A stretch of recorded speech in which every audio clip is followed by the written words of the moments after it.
Hi, sweetheart. How's it going? It would have been better if you were here, but it's been a wonderful evening. Yeah, I wish I could be. So, first off, happy Hanukkah. Happy Hanukkah at the end, isn't it? Oh yeah, I mean, Happy it's Hanukkah already to you celebrated, too. like, we're celebrating, right? So, my question for you is, what is one memory of dancing that has stuck out to you? What is one memory of what? Dancing. Tell us a story about dancing in your life. Dancing. Actually loved to dance in the 50s with Jitterbug and the cha-cha and all the dancing that we did, and we did a lot of it as kids. Yeah. Well, I don't know if you call it kids or not, but high school, and I guess you're kids. We did a lot of dancing, and I loved it. That's great. What was your favorite dance? I like the cha-cha. You like the cha-cha? Cha-cha's a good one. Hmm? That's a good one. That was one of my favorites too. Yeah. How's it going? That's a good one. You look a little bit like my grandson Elijah. What's that? I said, you look like my grandson Elijah. Well, that would be weird if I looked any other way. They didn't introduce me. So, Elijah, do you have one question for Grandma tonight on Hanukkah? One question for Grandma. I would ask, what has been the best part of being a grandmother to all of us? The best part of Being a grandma to all of your grandchildren. What did you enjoy about being a grandma? I can't think of what I didn't enjoy. It's been a very sweet time in my life. And you helped make it that way. Yeah. Ours too. How's the night then? It's lovely. I wasn't expecting it to be like this. Can you think of maybe like a memory from Grandparents' Day or Intergenerational Day, or taking the kids somewhere, or going shopping, something that you particularly enjoyed doing with the kids as a grandma?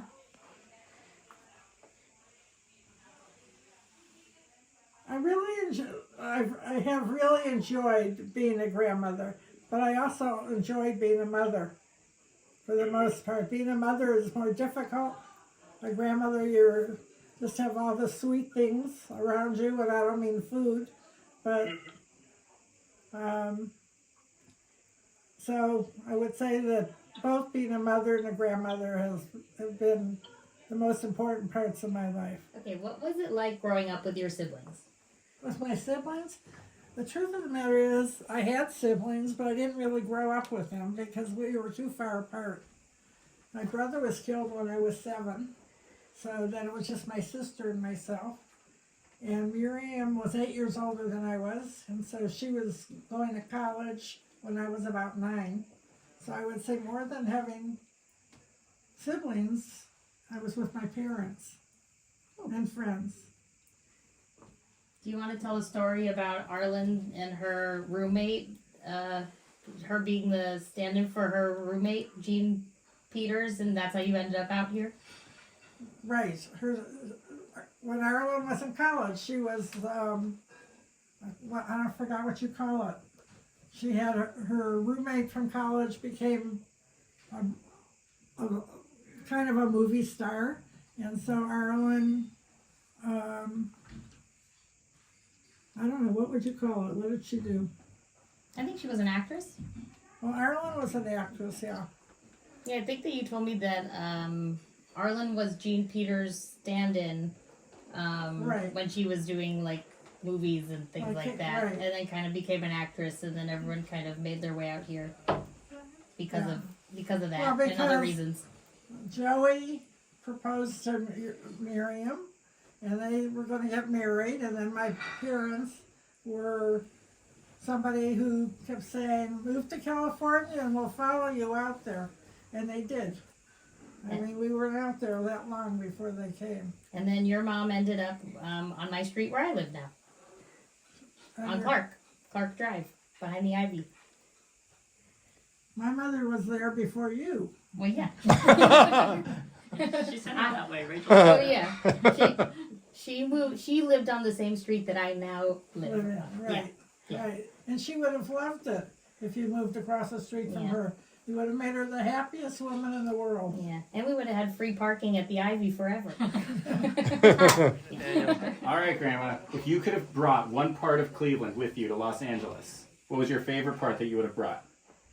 Oh, I have to think about that. That's a good question. This is going to sound crazy, but I'll tell you what I missed about Cleveland. The blue skies and the white fluffy clouds.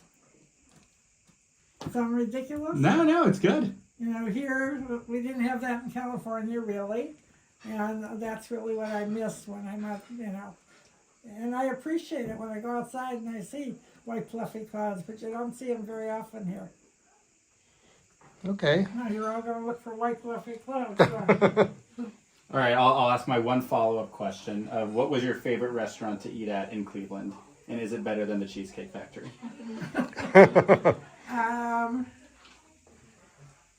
You know, when I was growing up, we didn't eat in restaurants very often. My father liked my mother's cooking. He was a big eater, etc. It was very rare that we ate in a restaurant, especially with parents.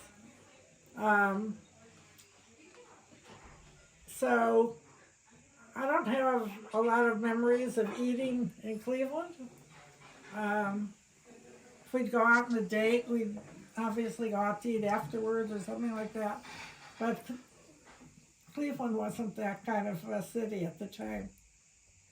When you taught school, what class did you teach? Like, did you teach English, art, spelling?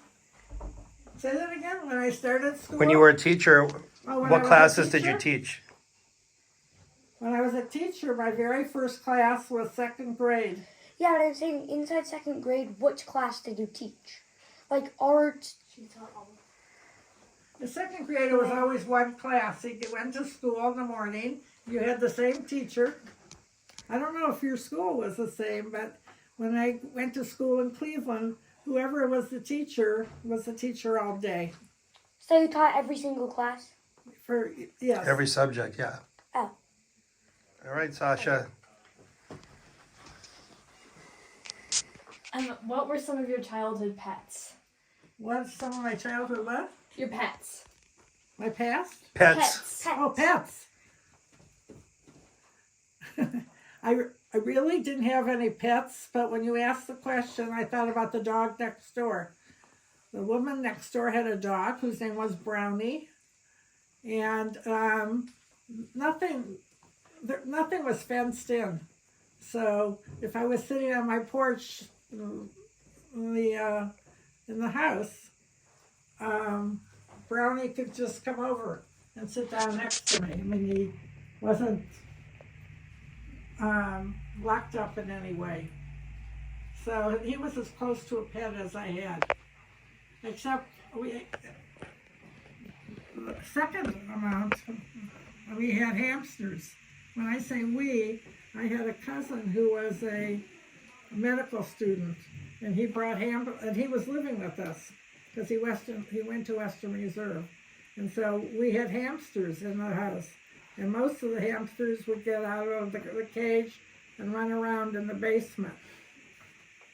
I'm probably telling you things and answering questions that no one's asked before, so no one knew about the hamsters. There we go.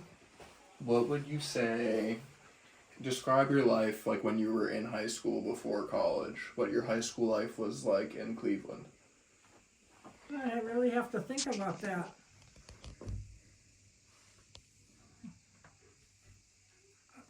I was an average student. Mm-hmm. I liked high school. I liked heights. Liked the kids. I'm not certain that I'm answering your question. Talk I've about never your asked that before. BBG, your AZA, like all your friends from high school that you're still in touch with. Oh. Yeah, I am still in touch with a lot of high school students, friends. In fact, somebody called me this morning. She said, I'll call you tomorrow. Yeah. That was a high school friend that called you? Yeah, her name was also Carol. Oh. But it's spelled Carole. And she had wonderful parents and a lovely, lovely mother who died much too young. And her brother lived out here for a while but moved back east. Tell Jake about all the boys who were after you. In high school or college? In high school and in college. Yeah, I was very lucky. Okay. So what is your favorite memory with your parents? My parents had a very difficult life. And when I was 7, my brother was killed. And after my brother was killed, there wasn't a life with my parents. I tried to keep them a little bit happy, but they lost what they really loved the most. And my brother was a good to them, I'm sure. And I don't know about my sister, but the loss of my brother was something that stayed with me. Okay, so my question is, who was the most influential person in your lifetime, and like why? So like the first person that came to my mind when I was kind of thinking about you was like Martin Luther King, because like obviously I didn't grow up with him, but like Martin Luther King. So like, who was a really influential person during your life? It's an interesting question, because when you first said it, I wasn't thinking of people like that. Mm-hmm. I was thinking about a mother, but you're talking about maybe the President of the United States, you know. And I think as I was growing up, I was too young to really have anybody influence me that much. I don't think I was smart enough, or I don't know. What Maybe about as a young adult, as a young married person in the 60s and the 70s and the 80s? Was there anyone who stood out as? I mean, I know someone that I was thinking about for you that you liked. But who were you thinking about? Like, weren't you like a Robert Kennedy? Weren't you one of those, like a fan of his? Yes, but what I was feeling with Kennedy had a lot to do with my own age, as opposed to, but I thought he was a very good president. I've really been a Democrat primarily, and I was raised that way. So. Was there anyone else that you were influenced by, like a rabbi or a teacher or anyone else in the community that you feel made a difference in your life? I really have to think about it. I think the biggest difference that I had in my life was the fact that when my brother was killed, it killed my parents, for want of a better way to describe it. It was a very, very sad home. And I wished you had that. That's what I'm saying. Keep singing. Chanukah, what is a treat? Gideon, she's singing for That's you. very good to eat. Look at this. You hear that? Wow, Mom. Tight. You should record your own record album. Turkey shines on his photo. Let's see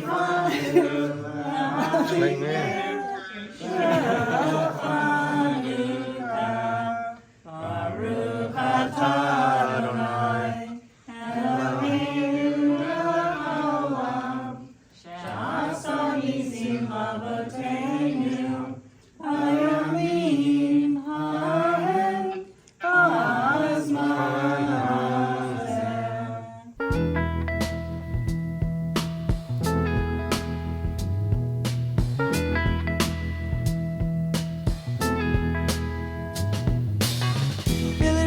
Preacher's son, and when his daddy would visit, he'd come along.